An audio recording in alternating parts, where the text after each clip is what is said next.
Nanindigan ng Office of the Solicitor General na legal ang pag-aresto at pagdala kay dating Pangulong Rodrigo Duterte sa International Criminal Court noong March 2025. Bahagi ito ng komento ni Solicitor General Darlene Berberabe sa writ of habeas corpus petition sa Korte Suprema na inihain ng 3 anak ng dating Pangulo. Kinwestiyon ng magkakapatid na Duterte ang pag-aresto sa kanilang ama at nanawagan na siya ay pauwiin na sa Pilipinas. Ayon sa Solgen, ang pag-aresto sa dating Pangulo ay alinsunod sa international law. Gayon din sa Republic Act 9851 o Philippine Act on Crimes Against International Humanitarian Law, Genocide and Other Crimes Against Humanity. Iginalang din naman daw ang karapatan ng dating Pangulo dahil sinamahan siya ng kanyang abogado at hindi pinagbawalang bumisita ang kanyang pamilya. Sabi ng Solgen, hindi na maipatupad ang writ of habeas corpus dahil wala na sa Pilipinas ang dating Pangulo.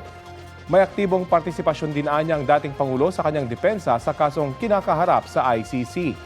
Indikasyon daw yan na ang legal remedies para sa dating Pangulo ay nasa ICC at wala sa korte sa Pilipinas.